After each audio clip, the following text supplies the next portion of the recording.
سلامتی کا راستہ۔ تقریر سید ابو الاعلیٰ مودودی۔ یہ خطبہ مئی 1940 میں ریاست کپورتھلا میں ہندوؤں، سکھوں اور مسلمانوں کے ایک مشترکہ اجتماع کے سامنے پیش کیا گیا تھا۔ صاحبو، اگر کوئی شخص آپ سے کہے کہ بازار میں ایک دکان ایسی ہے جس کا کوئی دکاندار نہیں ہے، نہ کوئی اس میں مال لانے والا ہے، نہ بیچنے والا ہے، اور نہ کوئی اس کی رکھوالی کرتا ہے، دکان خود بخود چل رہی ہے، خود بخود اس میں مال آ جاتا ہے اور خود بخود خریداروں کے ہاتھوں فروخت ہو جاتا ہے، تو کیا آپ اس شخص کی بات مان لیں گے؟ کیا آپ تسلیم کر لیں گے کہ کسی دکان میں مال لانے والے کے بغیر خود بخود بھی مال آ سکتا ہے، مال بیچنے والے کے بغیر خود بخود فروخت بھی ہو سکتا ہے، حفاظت کرنے والے کے بغیر خود بخود چوری لوٹ سے محفوظ بھی رہ سکتا ہے؟ اپنے دل سے پوچھئے، ایسی بات آپ کبھی مان سکتے ہیں؟ جس کے ہوش و حواس ٹھکانے ہوں، کیا اس کی عقل میں یہ بات آ سکتی ہے کہ کوئی دکان دنیا میں ایسی بھی ہوگی؟ فرض کیجئے ایک شخص آپ سے کہتا ہے کہ اس شہر میں ایک کارخانہ ہے جس کا نہ کوئی مالک ہے، نہ انجینئر، نہ مستری، سارا کارخانہ خود بخود قائم ہو گیا ہے، ساری مشینیں خود بن گئی ہیں، خود ہی سارے پرزے اپنی اپنی جگہ لگ گئے ہیں، خود ہی سب مشینیں چل رہی ہیں اور خود ہی ان میں سے عجیب عجیب چیزیں بن بن کر نکلتی رہتی ہیں۔ سچ بتائیے، جو شخص آپ سے یہ بات کہے گا، آپ حیرت سے اس کا منہ نہ تکنے لگیں گے؟ نہ ہوگا کہ اس کا دماغ کہیں خراب تو نہیں ہو گیا ہے؟ کیا ایک پاگل کے سوا ایسی بےہودہ بات کوئی کہہ سکتا ہے؟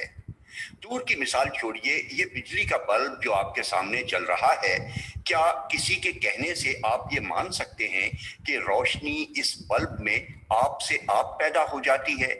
یہ کرسی جو آپ کے سامنے رکھی ہے، کیا کسی بڑے سے بڑے فاضل فلسفی کے کہنے سے بھی آپ یہ باور کر سکتے ہیں کہ یہ خود بخود بن گئی ہے؟ یہ کپڑے جو آپ پہنے ہوئے ہیں، کیا کسی علامہ دہر کے کہنے سے بھی آپ یہ تسلیم کرنے کے لیے تیار ہو سکتے ہیں کہ ان کو کسی نے بنا نہیں ہے، یہ خود بخود بن گئے ہیں؟ یہ گھر جو آپ کے سامنے کھڑے ہیں، اگر تمام دنیا کی یونیورسٹیوں کے پروفیسر مل کر بھی آپ کو یقین دلائیں کہ ان گھروں کو کسی نے نہیں بنایا ہے بلکہ یہ خود بخود بن گئے ہیں، تو کیا ان کے یقین دلانے سے آپ کو ایسی لغو بات پر یقین آ جائے گا؟ یہ چند مثالیں آپ کے سامنے کی ہیں۔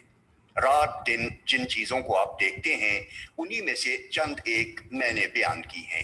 اب غور کیجئے، ایک معمولی دکان کے متعلق جب آپ کی عقل یہ نہیں مان سکتی کہ وہ کسی قائم کرنے والے کے بغیر چل رہی ہے، جب ایک ذرا سے کارخانے کے متعلق آپ یہ ماننے کے لیے تیار نہیں ہو سکتے کہ وہ کسی بنانے والے کے بغیر بن جائے گا اور کسی چلانے والے کے بغیر چلتا رہے گا، تو یہ زمین اور آسمان کا زبردست کارخانہ جو آپ کے سامنے چل رہا ہے، جس میں چاند اور سورج اور بڑے بڑے ستارے گھڑی کے پرزوں کی طرح حرکت کر رہے ہیں، جس میں سمندروں سے بھاپیں اٹھتی ہیں، بھاپوں سے بادل بنتے ہیں، بادلوں کو ہوائیں اڑا کر زمین کے کونے کونے میں پھیلاتی ہیں، پھر ان کو مناسب وقت پر ٹھنڈک پہنچا کر دوبارہ بھاپ سے پانی بنایا جاتا ہے، پھر وہ پانی بارش کے قطروں کی صورت میں زمین پر گرایا جاتا ہے، پھر اس بارش کی بدولت مردہ زمین کے پیٹ سے طرح طرح کے لہلہاتے ہوئے درخت نکالے جاتے ہیں،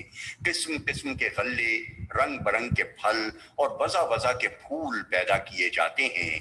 اس کارخانے کے متعلق آپ یہ کیسے مان سکتے ہیں کہ یہ سب کچھ کسی بنانے والے کے بغیر خود بخود چل رہا ہے؟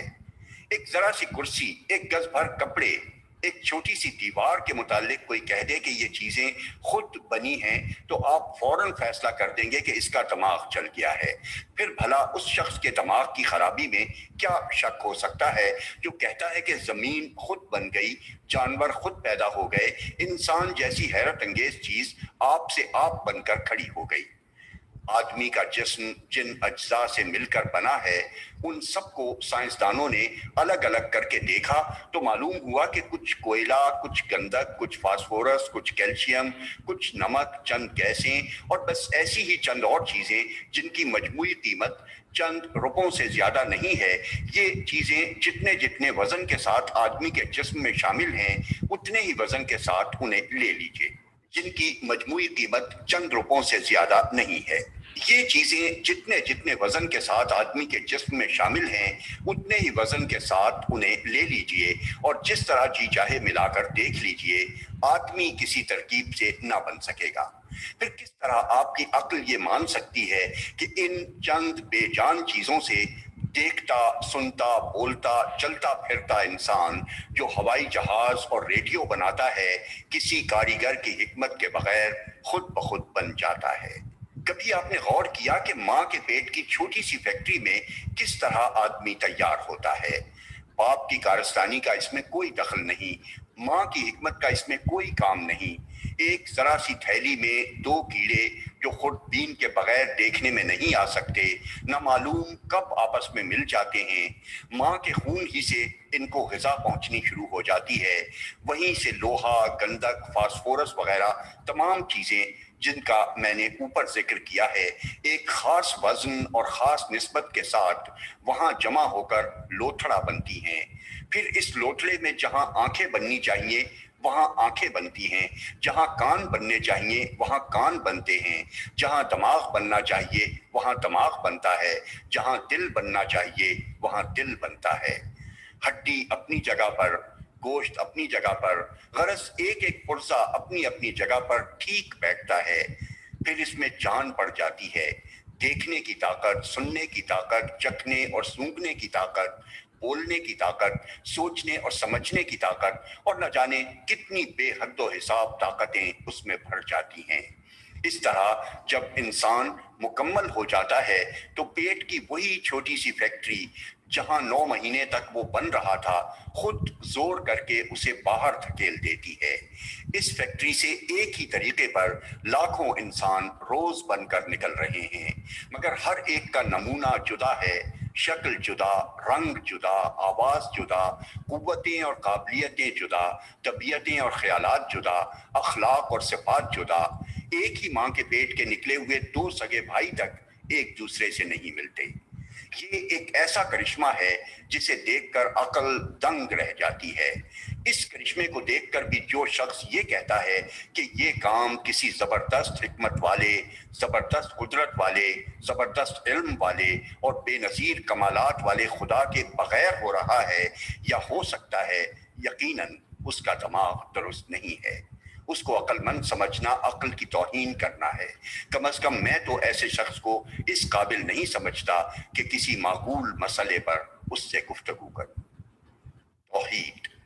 اچھا اب ذرا اور آگے چلیے، آپ میں سے ہر شخص کی عقل اس بات کی گواہی دے گی کہ دنیا میں کوئی کام بھی خواہ وہ چھوٹا ہو یا بڑا کبھی باضابطگی اور باقاعدگی سے نہیں چل سکتا جب تک کہ کوئی ایک شخص اس کا ذمہ دار نہ ہو۔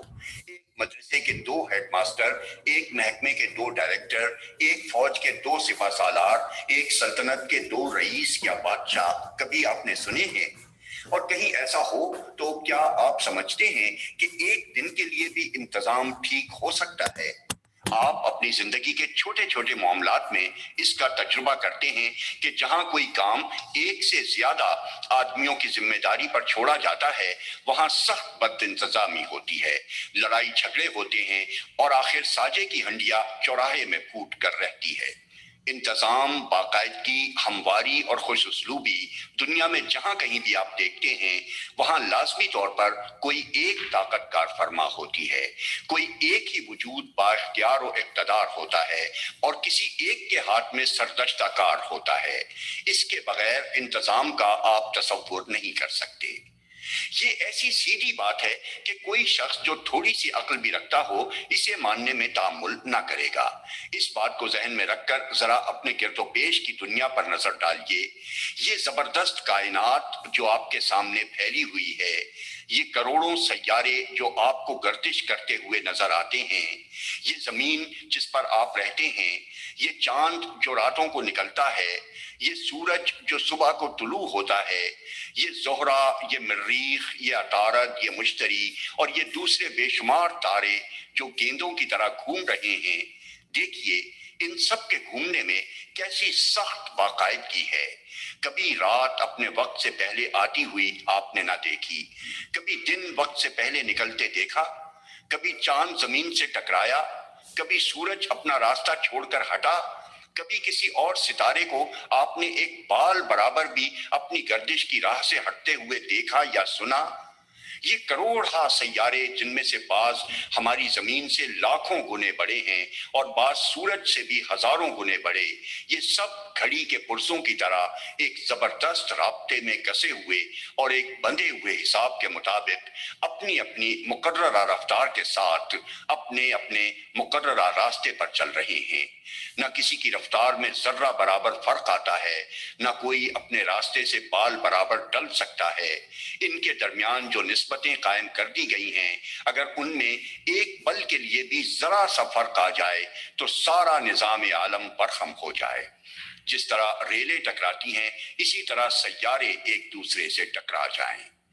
یہ تو آسمان کی باتیں ہیں، ذرا اپنی زمین اور اپنی ذات پر نظر ڈال کر دیکھیے۔ اس مٹی کی گیند پر یہ سارا زندگی کا کھیل جو آپ دیکھ رہے ہیں، یہ سب چند بدے ہوئے ضابطوں کی بدولت قائم ہے۔ زمین کی کشش نے ساری چیزوں کو اپنے حلقے میں باندھ رکھا ہے۔ ایک سیکنڈ کے لیے بھی اگر وہ اپنی گرفت چھوڑ دے تو سارا کارخانہ بکھر جائے۔ اس کارخانے میں جتنے کل پرزے کام کر رہے ہیں، سب کے سب ایک قاعدے کے پابند ہیں اور اس قاعدے میں کبھی فرق نہیں آیا۔ ہوا اپنے قاعدے کی پابندی کر رہی ہے، پانی اپنے قاعدے میں بندھا ہوا ہے، روشنی کے لیے جو قاعدہ ہے اس کی وہ مطیع ہے، گرمی اور سردی کے لیے جو ضابطہ ہے اس کی وہ غلام ہے۔ مٹی، پتھر، دھاتیں، بجلی، اسٹیم، درخت، جانور، کسی میں یہ مجال نہیں کہ اپنی حد سے بڑھ جائے یا اپنی خاصیتوں کو بدل دے یا اس کام کو چھوڑ دے جو اس کے سپرد کیا گیا ہے۔ پھر اپنی حد کے اندر اپنے ضابطے کی پابندی کرنے کے ساتھ اس کارخانے کے سارے پرزے ایک دوسرے کے ساتھ مل کر کام کر رہے ہیں، اور دنیا میں جو کچھ بھی ہو رہا ہے سب اسی وجہ سے ہو رہا ہے کہ یہ ساری چیزیں اور ساری قوتیں مل کر کام کر رہی ہیں۔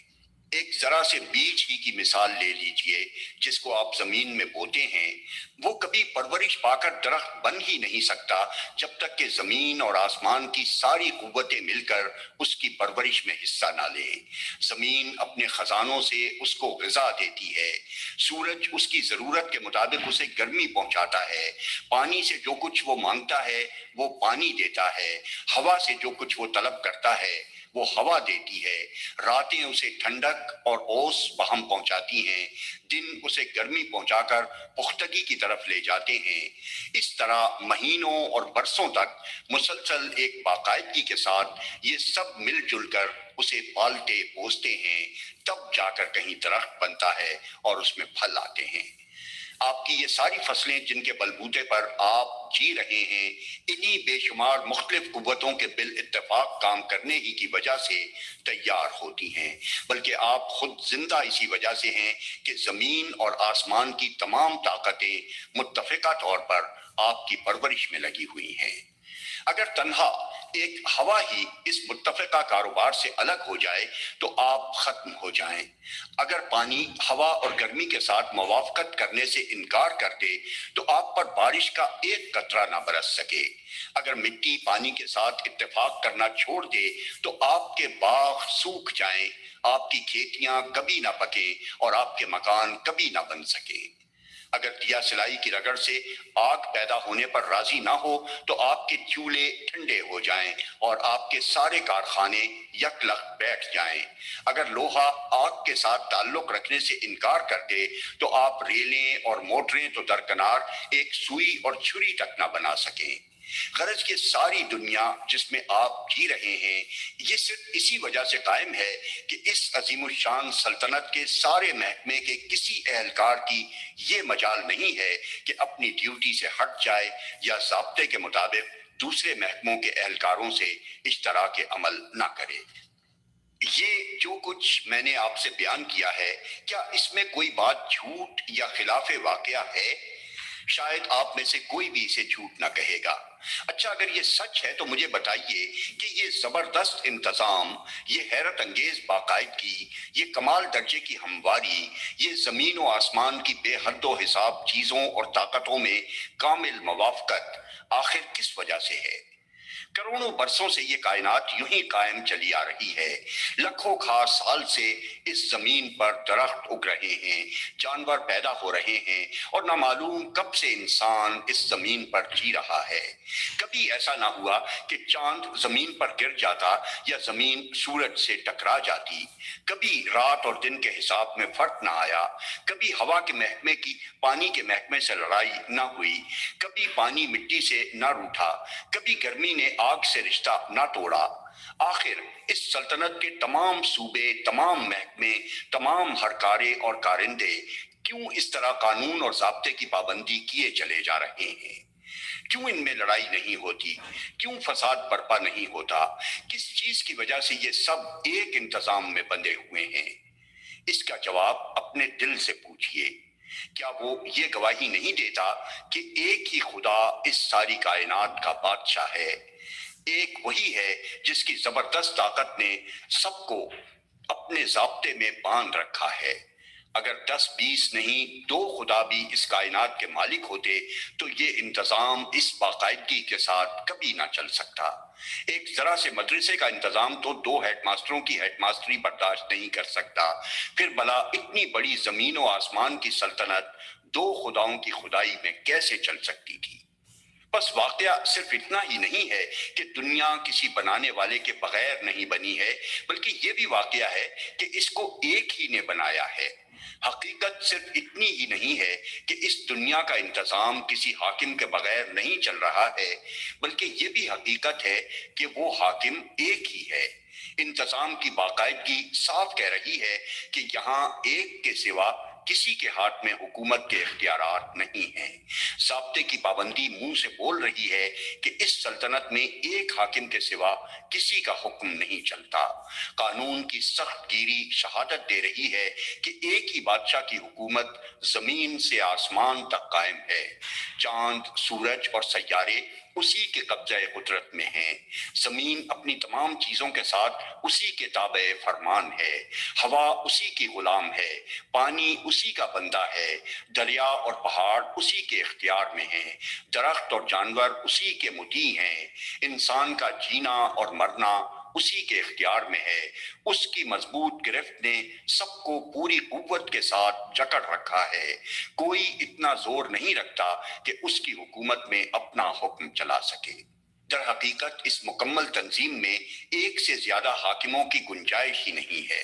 تنظیم کی فطرت یہ چاہتی ہے کہ حکم میں ایک شمع برابر بھی کوئی دوسرا حصے دار نہ ہو، تنہا ایک ہی حاکم ہو اور اس کے سوا سب محکوم ہوں، کیونکہ کسی دوسرے کے ہاتھ میں فرما روائی کے ادنا سے اختیارات ہونے کے معنی بھی بد نظمی اور فساد کے ہیں۔ حکم چلانے کے لیے صرف طاقت ہی درکار نہیں ہے، علم بھی درکار ہے۔ اتنی وسیع نظر درکار ہے کہ تمام کائنات کو بیک وقت دیکھ سکے اور اس کی مصلحتوں کو سمجھ کر احکام جاری کر سکے۔ اگر خداوند عالم کے سوا کچھ چھوٹے چھوٹے خدا ایسے ہوتے جو نگاہ جہاں بھی تو نہ رکھتے، لیکن انہیں دنیا کے کسی حصے یا کسی معاملے میں اپنا حکم چلانے کا اختیار حاصل ہوتا تو یہ زمین و آسمان کا سارا کارخانہ درہم برہم ہو کر رہ جاتا۔ ایک معمولی مشین کے متعلق بھی آپ جانتے ہیں کہ اگر کسی ایسے شخص کو اس میں دخل اندازی کا اختیار دے دیا جائے جو اس سے پوری طرح واقف نہ ہو تو وہ اسے بگاڑ کر رکھ دے گا۔ لہٰذا عقل یہ فیصلہ کرتی ہے اور زمین و آسمان کے نظام سلطنت کا انتہائی باضابطگی کے ساتھ چلنا اس کی گواہی دیتا ہے کہ اس سلطنت کے اختیارات شاہی میں ایک خدا کے سوا کسی کا ذرہ برابر حصہ نہیں ہے۔ یہ صرف ایک واقعہ ہی نہیں ہے، حق یہ ہے کہ خدا کی خدائی میں خود خدا کے سوا کسی کا حکم چلنے کی کوئی وجہ بھی نہیں ہے۔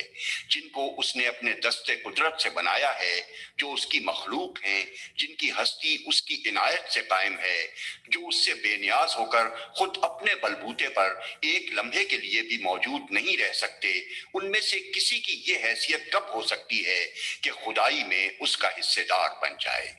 کیا کسی نوکر کو آپ نے ملکیت میں آقا کا شریک ہوتے ہوئے دیکھا ہے؟ کیا آپ کی عقل میں یہ بات آتی ہے کہ کوئی مالک اپنے غلام کو اپنا ساجی بنا لے؟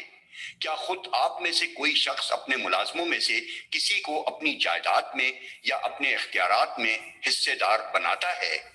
اس بات پر جب آپ غور کریں گے تو آپ کا دل گواہی دے گا کہ خدا کی اس سلطنت میں کسی بندے کو خود مختارانہ فرما روائی کا کوئی حق حاصل ہی نہیں ہے۔ ایسا ہونا نہ صرف واقعے کے خلاف ہے، نہ صرف عقل اور فطرت کے خلاف ہے، بلکہ حق کے بھی خلاف ہے۔ صاحبو، یہ بنیادی حقیقتیں ہیں جن پر اس دنیا کا پورا نظام چل رہا ہے۔ آپ اس دنیا سے الگ نہیں ہیں، بلکہ اس کے اندر اس کے ایک جز کی حیثیت سے رہتے ہیں۔ لہٰذا آپ کی زندگی کے لیے بھی یہ حقیقتیں اسی طرح بنیادی ہیں جس طرح کل جہان کے لیے ہیں۔ آج یہ سوال آپ میں سے ہر شخص کے لیے اور دنیا کے تمام انسانوں کے لیے ایک پریشان کن گتھی بنا ہوا ہے کہ آخر ہم انسانوں کی زندگی سے امن چین کیوں رخصت ہو گیا؟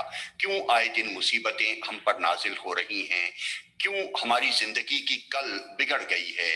قومیں قوموں سے ٹکرا رہی ہیں، ملک ملک میں کھینچا تانی ہو رہی ہے، آدمی آدمی کے لیے بھیڑیا بن گیا ہے، لاکھوں انسان لڑائیوں میں برباد ہو رہے ہیں، کروڑوں اور اربوں کے کاروبار غارت ہو رہے ہیں، بستیوں کی بستیاں اجڑ رہی ہیں، طاقتور کمزوروں کو کھائے جاتے ہیں، مالدار غریبوں کو لوٹے لیتے ہیں، حکومت میں ظلم ہے، عدالت میں بے انصافی ہے، دولت میں بدمستی ہے، اقتدار میں غرور ہے، دوستی میں بے وفائی ہے، امانت میں خیانت ہے، اخلاق میں راستی نہیں رہی، انسان پر سے انسان کا اعتماد اٹھ گیا ہے، مذہب کے جامے میں لامذہبی ہو رہی ہے، آدم کے بچے لاتعداد گروہوں میں بٹے ہوئے ہیں اور ہر گروہ دوسرے گروہ کو دغا، ظلم، بے ایمانی، ہر ممکن طریقے سے نقصان پہنچانا کار ثواب سمجھ رہا ہے۔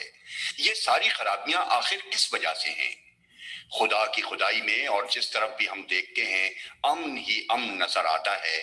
ستاروں میں امن ہے، ہوا میں امن ہے، پانی میں امن ہے، درختوں اور جانوروں میں امن ہے، تمام مخلوقات کا انتظام پورے امن کے ساتھ چل رہا ہے، کہیں فساد بد نظمی کا نشان نہیں پایا جاتا، مگر ایک انسان ہی کی زندگی کیوں اس نعمت سے محروم ہو گئی؟ یہ ایک بڑا سوال ہے جسے حل کرنے میں لوگوں کو سخت پریشانی پیش آ رہی ہے، مگر میں پورے اطمینان کے ساتھ اس کا جواب دینا چاہتا ہوں۔ میرے پاس اس کا مختصر جواب یہ ہے کہ آدمی نے اپنی زندگی کو حقیقت اور واقع کے خلاف بنا رکھا ہے، اس لیے وہ تکلیف اٹھا رہا ہے، اور جب تک وہ پھر اسے حقیقت کے مطابق نہ بنائے گا کبھی چین نہ پا سکے گا۔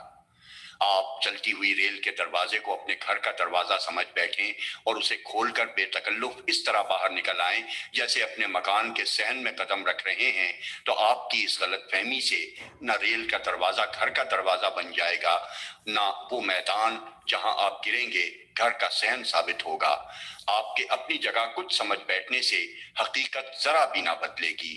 تیز دوڑتی ہوئی ریل کے دروازے سے جب آپ باہر تشریف لائیں گے تو اس کا جو نتیجہ ظاہر ہونا ہے وہ ظاہر ہو کر ہی رہے گا، خواہ ٹانگ اور سر پھٹنے کے بعد بھی آپ یہ تسلیم نہ کریں کہ آپ نے جو کچھ سمجھا تھا غلط سمجھا تھا۔ بالکل اسی طرح اگر آپ یہ سمجھ بیٹھیں کہ اس دنیا کا کوئی خدا نہیں ہے، یا آپ خود اپنے خدا بن بیٹھیں یا خدا کے سوا کسی اور کی خدائی مان لیں، تو آپ کے ایسا سمجھنے یا مان لینے سے حقیقت ہرگز نہ بدلے گی۔ خدا خدا ہی رہے گا۔ اس کی زبردست سلطنت جس میں آپ محض رعیت کی حیثیت سے رہتے ہیں، پورے اختیارات کے ساتھ اسی کے قبضے میں رہے گی۔ البتہ آپ اپنی غلط فہمی کی وجہ سے جو طرز زندگی اختیار کریں گے، اس کا نہایت برا خمیازہ آپ کو بھگتنا پڑے گا، خواہ آپ تکلیفیں اٹھانے کے بعد بھی اپنی اس غلط زندگی کو بجائے خود صحیح ہی سمجھتے رہیں۔ پہلے میں جو کچھ بیان کر چکا ہوں اسے ذرا اپنی یاد میں پھر تازہ کر لیجئے۔ خداوند عالم کسی کے بنائے سے خداوند عالم نہیں بنا ہے۔ وہ اس کا محتاج نہیں ہے کہ آپ اس کی خدائی مانیں تو وہ خدا ہو۔ آپ خواہ مانیں یا نہ مانیں، وہ تو خود خدا ہے۔ اس کی خدائی خود اپنے زور پر قائم ہے۔ اس نے آپ کو اور اس دنیا کو خود بنایا ہے۔ یہ زمین، یہ چاند اور سورج اور یہ ساری کائنات اسی کے حکم کی تابع ہے۔ اس کائنات میں جتنی قوتیں کام کر رہی ہیں، سب اسی کے زیر حکم ہیں۔ وہ ساری چیزیں جن کے بل پر آپ زندہ ہیں، اسی کے قبضہ قدرت میں ہیں۔ خود آپ کا اپنا وجود اس کے اختیار میں ہے۔ اس واقعے کو آپ کسی طرح بدل نہیں سکتے۔ آپ اس کو نہ مانیں تب بھی یہ واقعہ ہے۔ آپ اس سے آنکھیں بند کر لیں تب بھی یہ واقعہ ہے۔ آپ اس کے سوا کچھ اور سمجھ بیٹھیں تب بھی یہ واقعہ ہے۔ ان سب صورتوں میں واقعے کا تو کچھ بھی نہیں بگڑتا، البتہ فرق یہ ہوتا ہے کہ اگر آپ اس واقعے کو تسلیم کر کے اپنی وہی حیثیت قبول کر لیں جو اس واقعے کے اندر دراصل آپ کی ہے، تو آپ کی زندگی درست ہوگی، آپ کو چین ملے گا، اطمینان نصیب ہوگا اور آپ کی زندگی کی ساری کل ٹھیک چلے گی۔ اور اگر آپ نے واقعے کے خلاف کوئی اور حیثیت اختیار کی تو انجام وہی ہوگا جو چلتی ہوئی ریل کے دروازے کو اپنے گھر کا دروازہ سمجھ کر قدم باہر نکالنے کا ہوتا ہے۔ چوٹ آپ خود کھائیں گے، ٹانگ آپ کی ٹوٹے گی، سر آپ کا پھٹے گا، تکلیف آپ کو پہنچے گی، واقعہ جیسا تھا ویسا ہی رہے گا۔ آپ سوال کریں گے کہ اس واقعے کے مطابق ہماری حیثیت کیا ہے؟ میں چند لفظوں میں اس کی تشریح کیے دیتا ہوں۔ اگر کسی نوکر کو آپ تنخواہ دے کر پال رہے ہوں تو بتائیے اس نوکر کی اصلی حیثیت کیا ہے؟ یہی نہ کہ آپ کی نوکری بجا لائے، آپ کے حکم کی اطاعت کرے، آپ کی مرضی کے مطابق کام کرے اور نوکری کی حد سے نہ بڑھے۔ نوکر کا کام آخر نوکری کے سوا اور کیا ہو سکتا ہے؟ آپ اگر افسر ہوں اور کوئی آپ کا ماتحت ہو تو ماتحت کا کام کیا ہے؟ یہی نہ کہ وہ ماتحتی کرے، افسری کی ہوا میں نہ رہے۔ اگر آپ کسی جائیداد کے مالک ہوں تو اس جائیداد میں آپ کی خواہش کیا ہوگی؟ یہی نہ کہ اس میں آپ کی مرضی چلے، جو کچھ آپ چاہیں وہی ہو اور آپ کی مرضی کے خلاف پتہ نہ ہل سکے۔ آپ پر اگر کوئی بادشاہی مسلط ہو اور تمام قوتیں اس کے ہاتھ میں ہوں تو ایسی بادشاہی کی موجودگی میں آپ کی حیثیت کیا ہو سکتی ہے؟ یہی نہ کہ آپ سیدھی طرح رعیت بن کر رہنا قبول کریں اور شاہی قانون کی فرما برداری سے قدم باہر نہ نکالیں۔ بادشاہ کی سلطنت کے اندر رہتے ہوئے اگر آپ خود اپنی بادشاہی کا دعویٰ کریں گے یا کسی دوسرے کی بادشاہی مان کر اس کے حکم پر چلیں گے تو آپ باغی ہوں گے، اور باغی کے ساتھ جو سلوک کیا جاتا ہے وہ آپ کو معلوم ہی ہے۔ ان مثالوں سے آپ خوب سمجھ سکتے ہیں کہ خدا کی اس سلطنت میں آپ کی اصلی حیثیت کیا ہے۔ آپ کو اس نے بنایا ہے اور قدرتی طور پر آپ کا کوئی کام اس کے سوا نہیں ہے کہ اپنے بنانے والے کی مرضی پر چلیں۔ آپ کو وہ پال رہا ہے اور اسی کے خزانے سے آپ تنخواہ لے رہے ہیں۔ آپ کی کوئی حیثیت اس کے سوا نہیں ہے کہ آپ اس کے نوکر ہیں۔ آپ کا اور ساری دنیا کا افسر وہ ہے، اس کی افسری میں آپ کی حیثیت ماتحتی کے سوا اور کچھ نہیں ہو سکتی۔ یہ زمین و آسمان سب اس کی جائیداد ہیں، اس جائیداد میں اسی کی مرضی چلے گی اور چلنی چاہیے۔ آپ کو یہاں اپنی مرضی چلانے کا کوئی حق نہیں ہے۔ اپنی مرضی آپ چلانے کی کوشش کریں گے تو منہ کی کھائیں گے۔ اس سلطنت میں اس کی بادشاہی اس کے اپنے زور پر قائم ہے۔ زمین اور آسمان کے سارے محکمے اس کے قبضے میں ہیں۔ آپ خود چاہے راضی ہوں یا ناراض، بہرحال اس کی رعیت ہیں۔ آپ کی اور کسی انسان کی بھی، خواہ وہ چھوٹا ہو یا بڑا، کوئی دوسری حیثیت